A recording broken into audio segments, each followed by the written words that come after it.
Please explain to us the terms of the deal that the kingdom has offered to and to the Yemenis, and how have they responded so far? Ahlan wa sahlan, and thank you for hosting me. Before addressing your question, if I may just correct a couple of things that came in the introduction.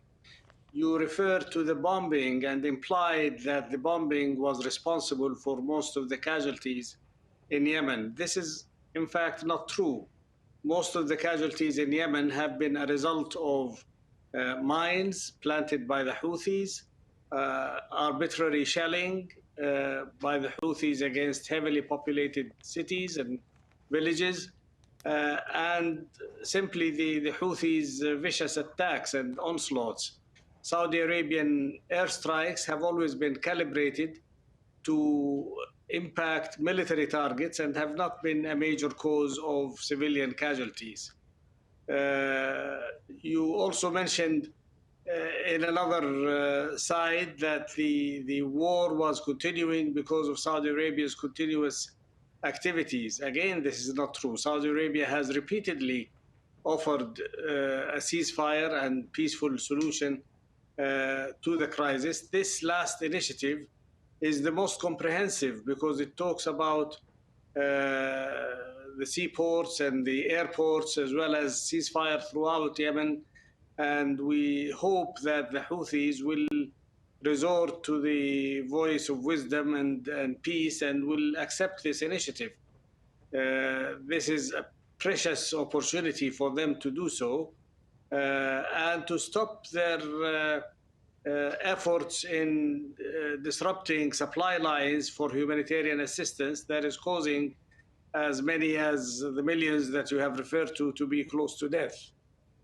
Yes. Now, Your Excellency, in fairness, you are correct to say that many of these casualties have come from the Houthi revolution that began many years before the Saudis or your country became involved in this effort. But we will cover all of that as well. But presently, under President Trump, he joined your country in labeling the Houthis a terrorist organization.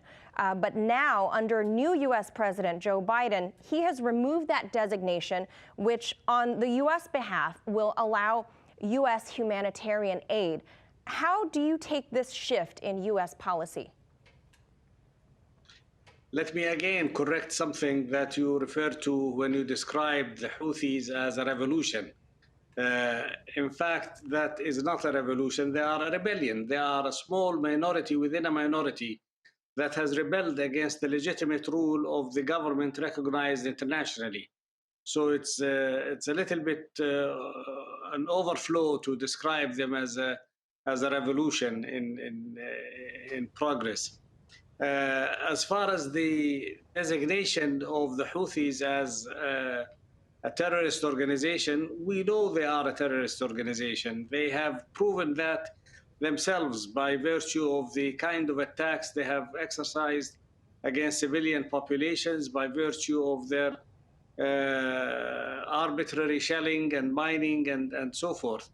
The Biden administration has chosen to delist them from this designation simply because they were concerned that that would make it difficult for humanitarian assistance to have access to reach the needy ones within the Houthi territories, Houthi-controlled territories. We understand this reasoning. We don't agree with it, but we understand it. And it will not change anything in terms of Saudi Arabia's approach. We have offered a ceasefire, knowing very well that they are a terrorist organization that may not be willing to commit to accept the terms of international legitimacy or the public opinion of the world community. But we will pursue our efforts to try to get a ceasefire and to try to reach a resolution of the conflict in a peaceful manner. Well, Saudi Arabia, sir, is very obviously disproportionately more powerful than Yemen and infinitely more powerful than the small group of Houthis who, as you said, are a small minority of Shia in the country, while the majority of Yemenis are Sunni. The humanitarian crisis is unfolding before our very eyes, no matter what the root of it is. Many of those impacted Sunnis as well. These are innocents caught in the political crosshairs.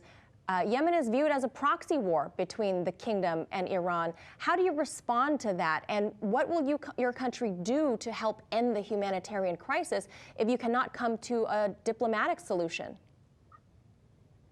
Well, we have done very much to help end the humanitarian crisis. We have donated this year alone $430 million on top of billions of dollars that we had donated over the past 15 years or so, totaling to about $17 billion that the Kingdom of Saudi Arabia has provided to Yemen in economic and humanitarian assistance and so forth. So no other country in the world has come even close to what Saudi Arabia is spending on relief of the humanitarian situation in Yemen. And therefore we are doing, and we will continue to do that even after this peace initiative.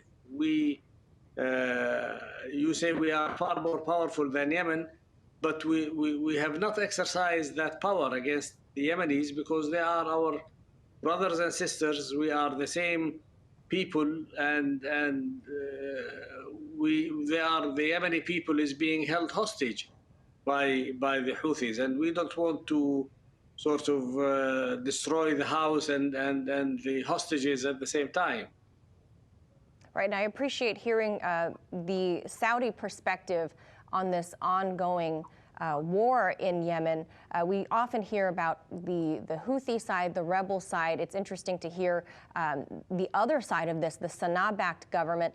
But lastly, sir, do you expect to see any changes to the Abraham Accords now under the Biden administration? And how will Saudi Arabia deal with the ongoing territorial water struggles in the Strait of Hormuz? Well, we have nothing to comment about on the Abraham Accord. This is an accord between various sovereign states. They are capable of choosing their own course of action.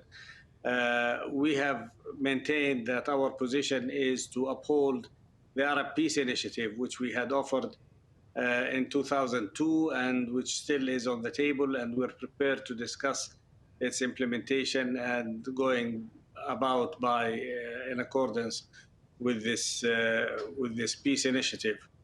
As to the Strait of Hormuz, as well as other navigational routes, they continue to be threatened by Iranian activities, by Iranian flotillas and fleets and shooting and bombing. We have seen how several oil tankers in the United Arab Emirates were sabotaged in the past few months. We have seen the oil tanker that is a time bomb, the Safir tanker, in the port of Hodeidah or close to Hodeidah, that is essentially a time bomb under the eyes and the noses of the Houthis, who continue to refuse international assistance to help resolve it.